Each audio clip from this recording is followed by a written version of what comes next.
fascinated with the material they were presenting. So please welcome the McAdoos, and their talk is on helping others, going beyond giving handouts.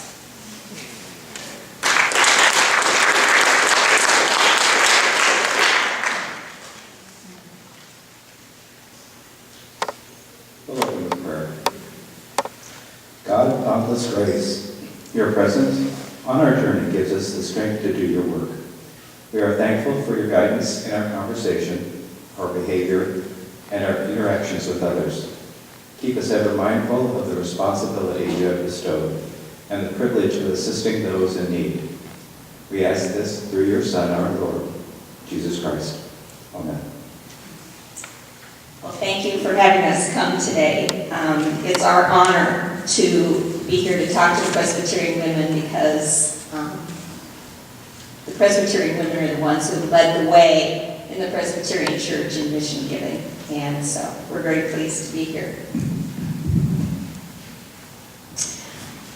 As you were told, Mark and I are from the Ankeny Church, and we have shared a partnership with a community in El Salvador called Corozal for over 10 years. And over this time, we've learned a lot of lessons through this partnership. And we continue to learn and to work through what a partnership really means. We've made mistakes, and as we all know, you've learned your best lessons from your mistakes. And you continue to learn and grow from that and do better next time. Mark and I are also very active in the Compañeros board. This is the board in the Des Moines Presbytery that oversees the El Salvador mission. And over the past year or so, the Compañeros group decided that we wanted to deliberately take some time to study how we can best partner with our communities and to focus more on projects that are self-sustaining. And so some of this information that we're going to share with you today comes from that study.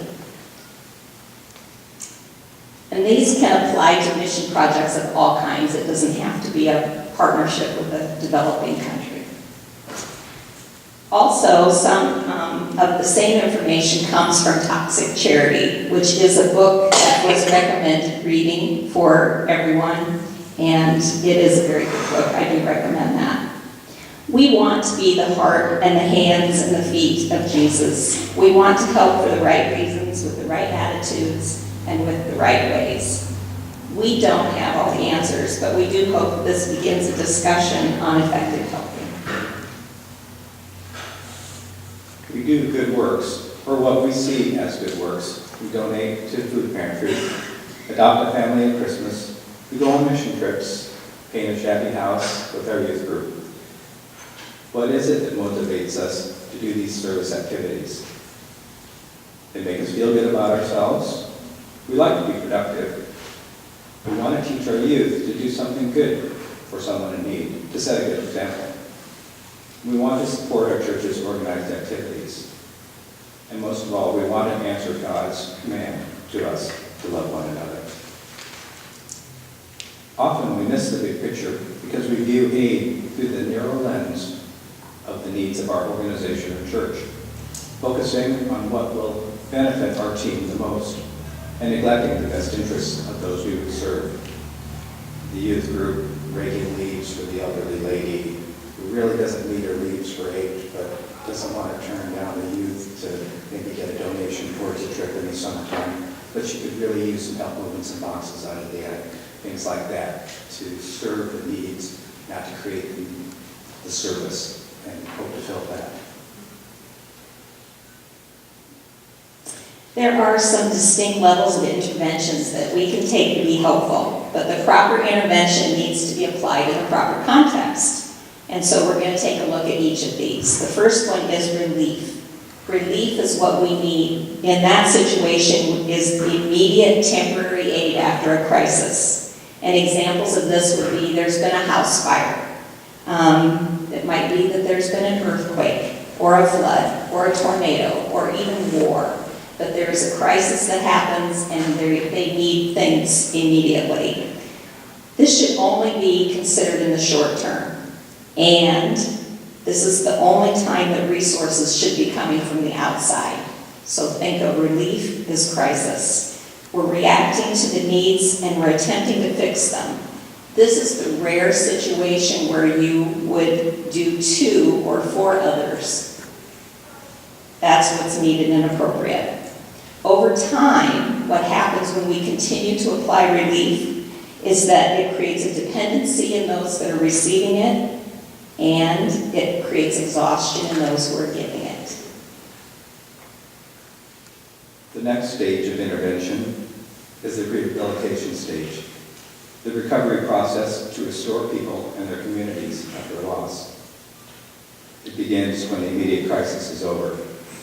Some examples are PDA, or Presbyterian Disaster Assistance, been on a trip to New Orleans and helped out down there. Marsha's been a couple of times. Habitat for Humanity programs are examples of rehabilitation. There's an increasing use of local resources, participation by those there that work alongside the people that arrive. The outsiders and local people are working together. The key dynamic in this level is working with instead of working to. We now work with. And the third level is development. Development is the ongoing and continuous process in which people and communities work together to improve their lives. In this situation is where the local people provide the resources. So what we're doing is enabling and teaching people to take their action themselves, including proactive prevention. Development creates independence and sustainability. The key dynamic in development is empowering. We're empowering of people, everybody involved. It becomes empowering for the people that come to help, and it becomes empowering for the people that are receiving the help. Key things to avoid. One of the biggest mistakes North American churches make by far is applying relief in situations where rehabilitation or development is the appropriate intervention. Mission is often portrayed as givers versus receivers, the haves versus the have-nots. The photos of starving children on the TV that you see are used to motivate generosity. The danger in this is the one-way mission that fosters elitism and paternalism. Relationships built on need do not reduce the need. Rather, they require more and more need to continue. When one problem is solved, another must be presented in order to allow the relationship to continue. If the victim no longer needs a solution, the rescuer is no longer needed, and the relationship ends or must dramatically change. The giver-recipient relationship is doomed from the start. These relationships hardly foster trust. More commonly, they breed resentment. It becomes a game.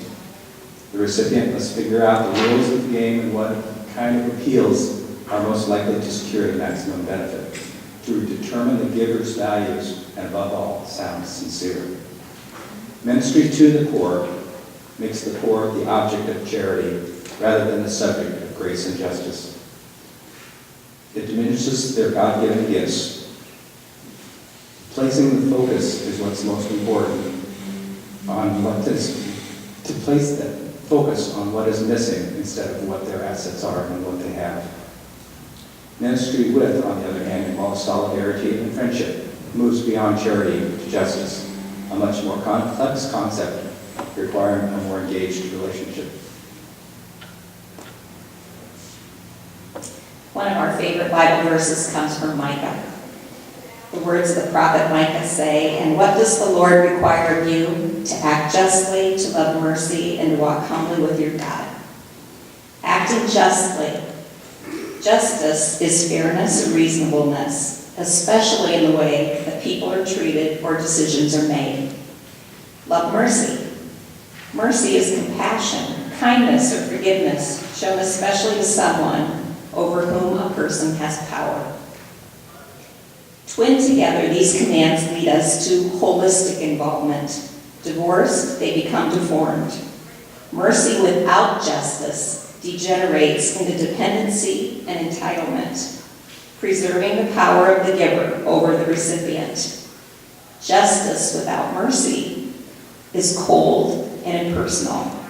It's more concerned about rights than relationships. When we combine mercy and justice together, then we get immediate care and a future plan, emergency relief and responsible development, short-term intervention and long-term involvement, hard responses and engaged minds. Paternalism, that treating people in a fatherly manner, especially providing for their needs without giving them responsibility or liberty of choice. Do not do for others what they can do for themselves. An example, raising children, teaching independence, to grow towards that goal. Paternalism can be found in many different forms. There's resource paternalism, where we tend to pour in financial and other material resources. Spiritual paternalism, we should preach, teach, lead, to tell poor about God. Knowledge paternalism, assuming that we have all the best ideas. Labor paternalism, when we do work for people that they can do for themselves. And managerial paternalism, we love to get things done quickly and efficiently as possible, and we try to take charge. The pace may be different, the community does not project themselves, but they may do a good job. And these obviously are some of the mistakes that we've made along the way is learning about paternalism. So we do need to make humility central to what we're doing. Don't expect to play the hero. Resist the urge to save the day.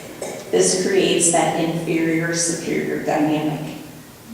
Every person that God created has inherent dignity and worth. And we as a church need the gifts that our sisters and brothers offer to us. They show us tremendous faith in spite of difficult circumstances. They have a spiritual vitality that enlivens our worship. They give us examples of mutual support and community of sharing that depends on each and every person taking part and doing their share. There are facets of poverty, factors involved. Most are out of our hands. Oppressive situations exist, government bureaucracies, red tape, both here and abroad. The goal is to avoid the quick fixes to long-term problems. And this is where we try to apply relief, where what is needed is development. The live for today versus live for the future mindset.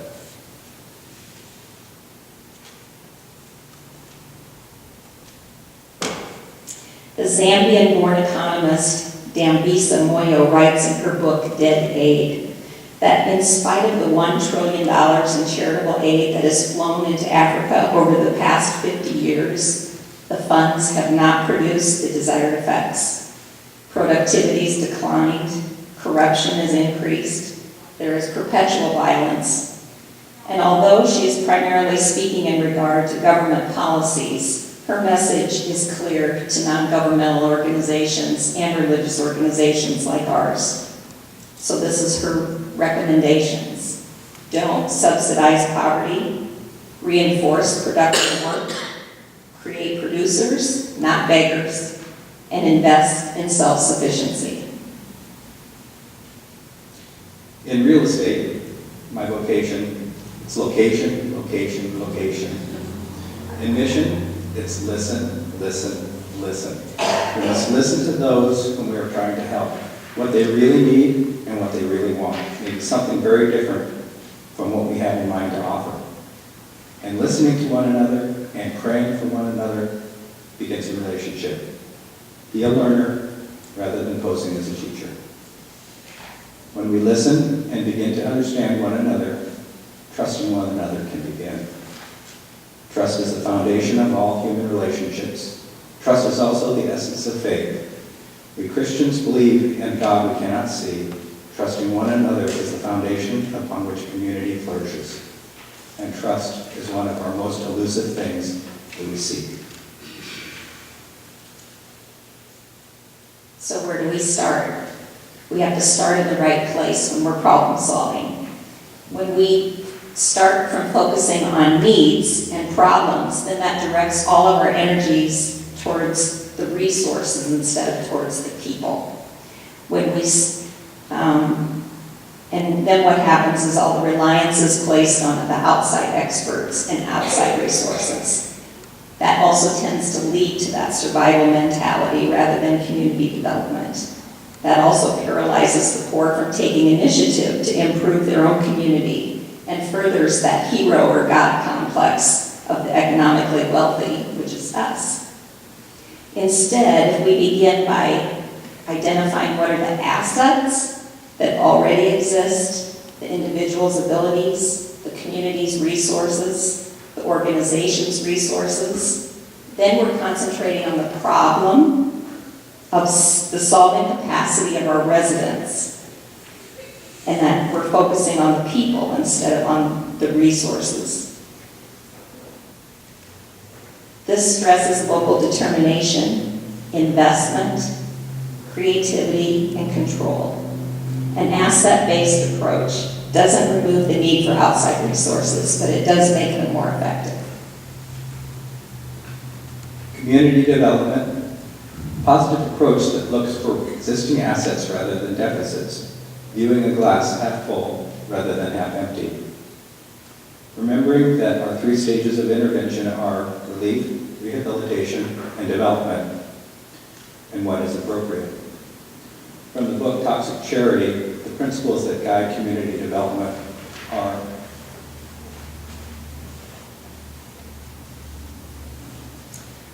focusing on community. And community is defined both as a place and as human relationships. Number 2 is focus on assets. We identify and build on those existing strengths and resources. The 3rd is focusing on front burner issues. We begin with the agenda of the community, not with the agenda of us, what we would like to see done. Focusing on investing, wherever possible, invest in the poor to grow their local assets and create wealth-generating opportunities. The 5th is focus on leadership development. So we support the local leadership in building their capacity. And the last one is focus on pace. Don't get ahead of the people. people feel valued when their insights and skills are taken seriously. It is far better for all if we enter as learners than as initiators. We need to focus our efforts in 1 or 2 areas that have a compelling and focused goal that maximize your giftedness.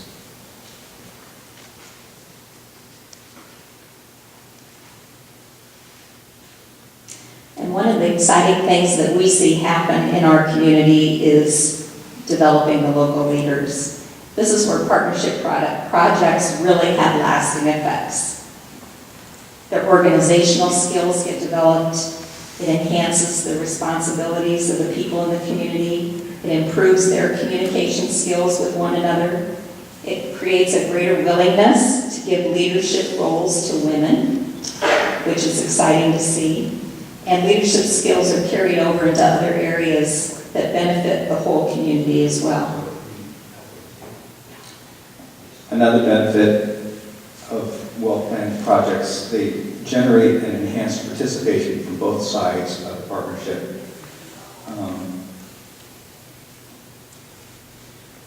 The added benefit of the relationship is that funds remaining after a build project can go towards an unexpected furnishing. This picture here is youth and young adults from the community of Corsall unloading a flatbed truck of 30 chairs, teachers' desks, whiteboards, all the things that were able to be purchased by the economic use of funds that were available to them in the construction of a new school, that there were funds available to furnish classrooms. Completely a surprise to them that we showed up with all this stuff, and they were so happy to offload that truck. It happened in about 3 minutes. It took us about 2 hours to load the truck. They had it all cleared off in about 3 minutes. They were so happy. They walked through the stall yard with those chairs over their heads like that in celebration, and it was a wonderful thing to see. We didn't even know, I don't think I even knew that they didn't know, but it was obvious when we got there that they were surprised to see us come that way. And of course, there's the big benefit of the cultural exchange, as you talked about with the Dakota Presbytery. Relationships are built and they grow over time. It doesn't happen immediately. But meaningful connections create meaningful mission. And good partners strive to be good examples for one another. Yet another benefit is the greater sense of pride and confidence. The accomplishments that happen breed new and more exciting confidence in their abilities. They have an improved sense of self-worth. And it's important to hear about this self-worth in our churches.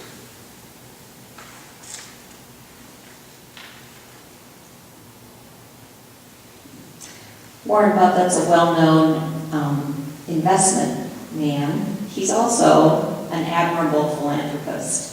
And he recommends that we do an assessment of our giving portfolio just like we would our financial portfolios. He suggests that we all take the long view. Are recipients assuming greater control over their own lives, or do they show up year after year with their hands out? Is leadership emerging among the served? Are their aspirations on the rise? Is there a positive trajectory? What can we provide that gives vision the long view? We don't need to provide the dreams. The dreams are already there. They're already longing for a better life for their children, hopes that their labor will produce a prosperous future. But the dreamers are seldom connected to the resources that provide nutrients to give those dreams life. Until, by chance or by providence, they meet a connected person who has heart, a person who has time to listen, a person with both imagination and resources. When hope is smothered dim under years of survival pressures, it begins to flicker again. One of the examples that we can share is we sat with the leaders of our community, and they talked about the challenges of having their children go to school, because the school in Corozal only goes to 6th grade. And once the children get beyond that, there was no school. And we offered scholarships. We said that we could make scholarships available to them. And the father broke out in tears. He just threw his hands up, and he was so emotional at the thought. He told us that he never dreamed that he would be able to send his daughter to school. They might try to send their son, but sending their daughters never happened. And the emotion of that, it was wonderful to just see that transformation, that everybody was looking around like all of a sudden there were some dreams that just sparked, came to life, and it was very moving for all of us. It's those kinds of transforming moments that we, as community developers, we live for, and transformation that community thirsts for.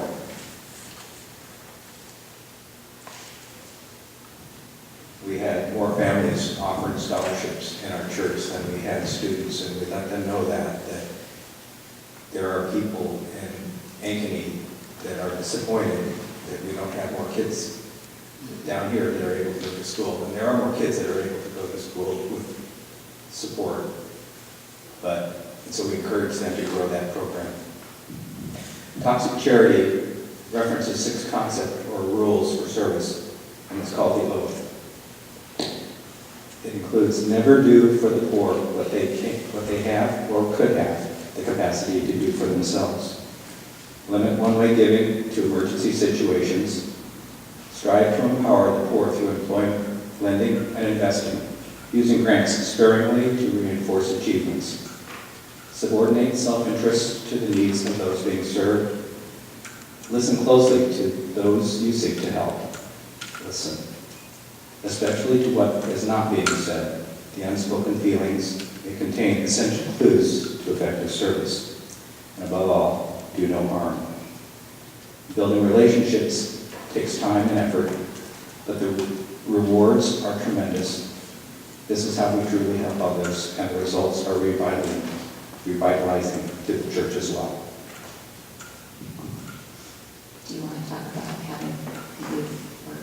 sharing there.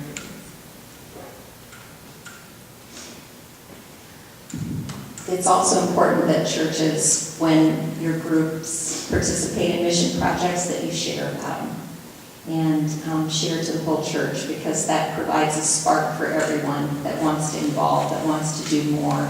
And so whatever mission project that you do, be sure that you share it. Whether it's in worship through a Minute for Mission, or whether it's through your newsletter, or however, you have to shout those from the rooftops.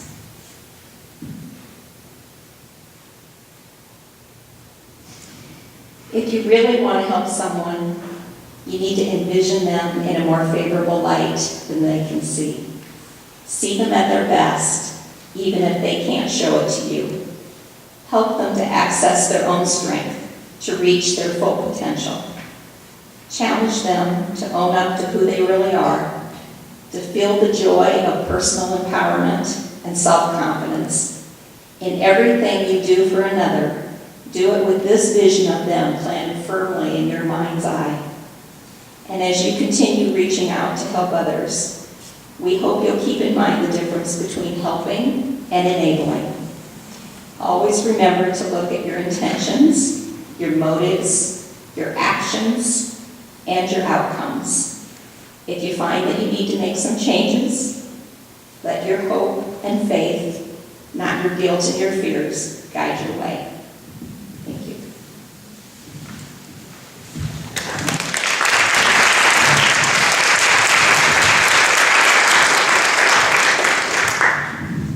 If anyone has questions, we'd be glad to try.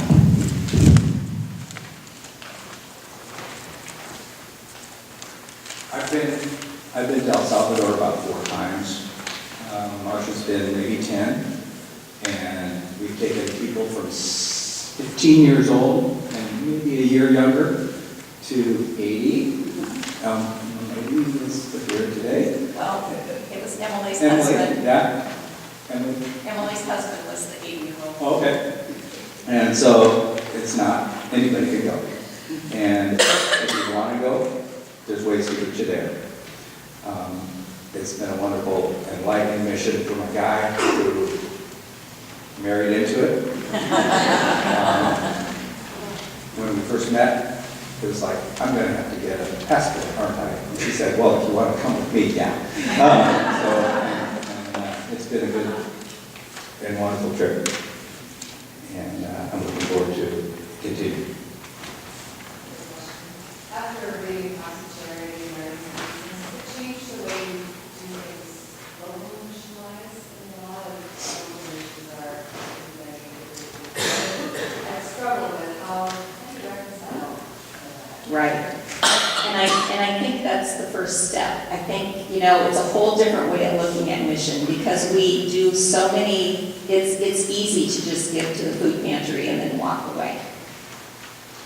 And it's not that the food pantry doesn't fill a need, but it doesn't fill the need that we think that it's going to, because it doesn't stop the need from happening. And that's where we need to kind of just change our thinking, that there are perhaps some better ways of doing things. I know in the book they made a comment or a suggestion where, they they expanded their food pantry so that they created like a little store where people could come in and they pay a very small amount, but at least they were contributing, so they didn't feel like, it was the last resort for them. And then one of them developed on into something bigger.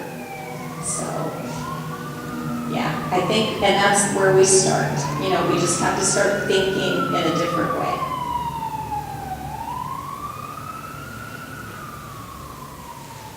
Thank you. Thank you.